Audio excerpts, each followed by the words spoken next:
छत्रपती संभाजीनगर येथील सर्वात मोठं युनिट असलेल्या या बजाज कंपनीच्या गेट समोर काही वेळापूर्वी अप्रेंटिसशिप करत असलेल्या किंवा स्टुडंट ट्रेनी विद्यार्थ्यांनी आंदोलन केलं होतं आणि या जवळजवळ सकाळी 7 वाजेपासून या आंदोलनाला सुरुवात झाली होती. मात्र आता कुठेतरी पोलीस आणि विद्यार्थी यांच्यामध्ये बातचीत जी आहे सुरू आहे आणि या ठिकाणी आपण बघू शकतो की संपूर्ण परिसर जो आहे हा विद्यार्थ्यांनी व्यापला होता. हजारो कर्मचारी जे आहेत हे बजाजमध्ये काम करतात. पुण्यातल्या युनिट नंतर सर्वात मोठं महाराष्ट्रातलं बजाज कंपनीचं जे युनिट आहे मॅन्युफॅक्चरिंग युनिट हे संभाजीनगरमध्ये आहे आणि हेच या परिसराला सुद्धा बजाज गेट असं म्हटलं जातं. या ठिकाणी हे आंदोलन करण्यात आलं होतं.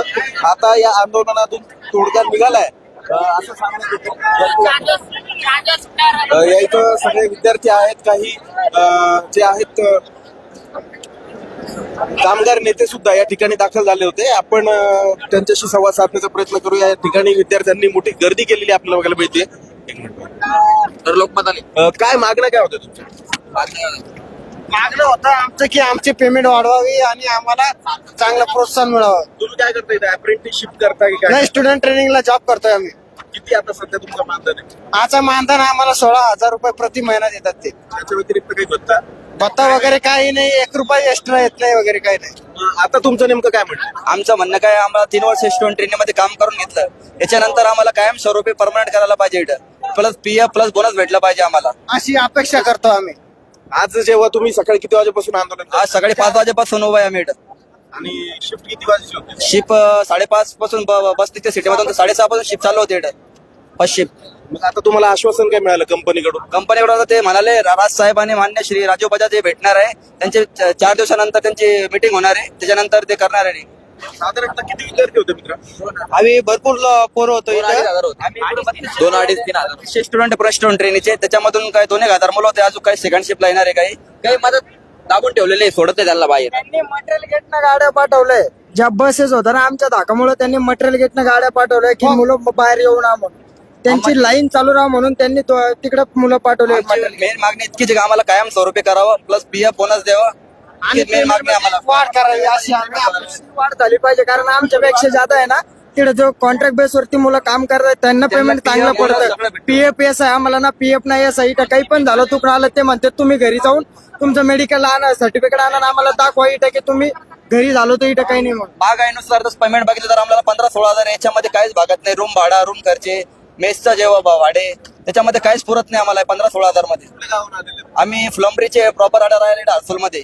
काय शिक्षण काय? माझा ITI प्लस डिप्लोमा दोघं झालेला आहे. म्हणजे तुमच्यापैकी बरेच जण ITI आणि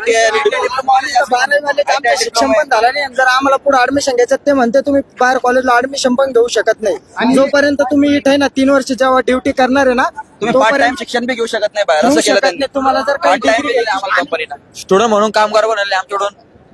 काय कामाचं स्वरूप काय असतात? कामाचं स्वरूप म्हणजे कॅज्युअल लोक काम करतात आमच्या स्टुडंट म्हणून काम करून जातात. नक्कीच या ठिकाणी आपण बघतोय की आणखी सुद्धा विद्यार्थी जे आहेत हे आता काही त्यांचं बोलणं सुरूच आहे. आपण काही कामगार नेते इथं पोहोचले आहेत, त्यांच्याशी बोलण्याचा हे करूया, प्रयत्न करूया. मित्रा सर एक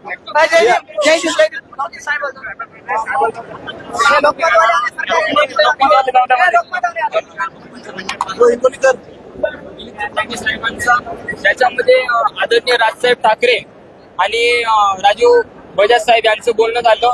लवकरच आमची विद्यार्थी प्रशिक्षणार्थी प्रतिनिधी जे आहेत ते राजसाहेब आणि राजीव बजाज साहेब यांची एक बैठक होणार आहे, त्यामध्ये आमचा निर्णय होऊन जाईल. तुमच्या बैठकीत काय चर्चा झाली ते सांग ना, त्यांचं सोडून. आमच्या बैठकीमध्ये आम्ही फक्त त्यांच्या पुढे आमचे जे मागण्या होत्या, आमचे जे प्रॉब्लेम्स होते, जे कंपनीमध्ये आमची मुलं जे प्रॉब्लेम फेस करतात ते आम्ही त्यांच्या पुढे मांडल्या. बरं, आता या सगळ्या याच्यावर चर्चेवर तुम्ही समाधान झालात आणि आता पुढे काय करणार? आता आम्ही समाधान झालो. राजसाहेबांचा आदेश आहे 4 दिवसाचा वाट पहा. एवढे दिवस आम्ही 1 महिना झालो, 1 महिन्यापासून आम्ही वाट पाहत आहोत.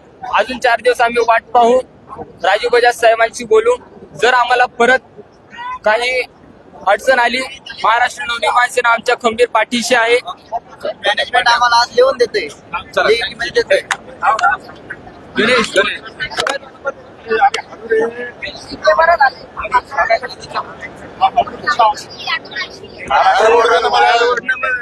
मग ते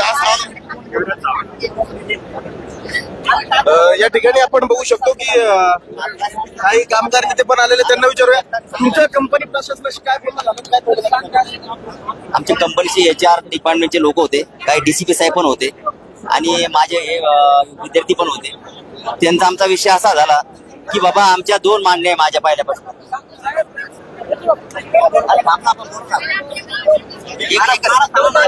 आमच्या ज्या मागण्या आहे माझ्या मागण्या त्यांना पहिल्यापासून आहे की हे जे ऑनलाईन फ्रॉड झालं याच्यावरून हे काय जे डिग्री वगैरे सर्टिफिकेट वगैरे हे काही देणार नाहीये. हे सगळं फ्रॉड आहे, ऑनलाईन फ्रॉड झालेलं आहे.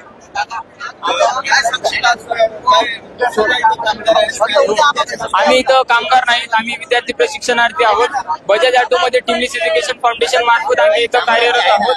त्यामध्ये आम्हाला बऱ्याच अडचणी आल्या, त्या बऱ्याच अडचणींना आम्ही आमच्या स्टायपेंडचा प्रॉब्लेम होता, त्यानंतर आमचा पेमेंटचा प्रॉब्लेम होता. अशी कोणती कंपनी आहे जे प्रशिक्षणार्थ्यांना ओव्हर टाइमला थांबवते, संडे वर्किंगला थांबवते आणि शिफ्ट मध्ये काम करून घेतलं जातं.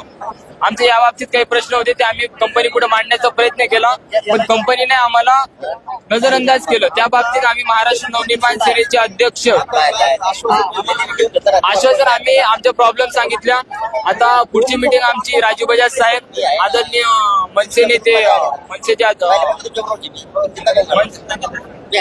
बरोबर आता आम्ही आंदोलन स्थगित करतोय तात्पुरतं. हो, कामावर आमचे सगळे मुलं होणार आहेत. मला पण फोन आला होता. मला स्वतः आमचे जे संपर्क प्रमुख आहे चितलांगे साहेब आणि बिपिन नाईक साहेब, मला चितलांगे साहेबांचा फोन आला. त्याच्यामध्ये राज साहेब आणि बजाज साहेबांचं बोलणं झालं. त्यांनी 4 दिवसाचा वेळ मागितला. माझ्या हे जे डिग्री वगैरे जी ऑनलाईन भरती झाली ना, ती सगळी फ्रॉड झाली. माझं फक्त एकच म्हणणं आहे की ह्या पोरांना कायमस्वरूपी घ्यावा, यांचा पगार वाढवा. बाकी माझं काही नाही, बस एवढीच माझी आठ आहे. की आपण या ठिकाणी विद्यार्थ्यांची गर्दी जी आहे ही बघू शकतो. वर चढ. या ठिकाणी ही विद्यार्थ्यांची गर्दी जी आहे ही बघू शकतो आणि आता विद्यार्थी आपल्या मागण्यांवरती ठाम आहेत. कामाची वेळ जी आहे याच्यामध्ये फ्लेक्झिबिलिटी असावी, त्याचबरोबर पगारवाढ या सर्व ट्रेनी विद्यार्थ्यांना म्हणजे जे अप्रेंटिसशिप करताय, मोस्टली यांनी ITI केलेलं असतं किंवा डिप्लोमा केलेला असतो, तर या सगळ्या विद्यार्थ्यांना जे आहे हे यांच्या मागण्या पूर्ण व्हाव्यात अशी असं आता यांचं म्हणणं आहे. आणि 4 दिवसांचा कालावधी या विद्यार्थ्यांनी दिलेला आहे आणि तुर्तास हे आंदोलन स्थगित करत पुन्हा एकदा कामावर रुजू होण्याचा पवित्रा विद्यार्थ्यांनी घेतलेला आहे. लोकमतसाठी अमेय पाठक, छत्रपती संभाजीनगर.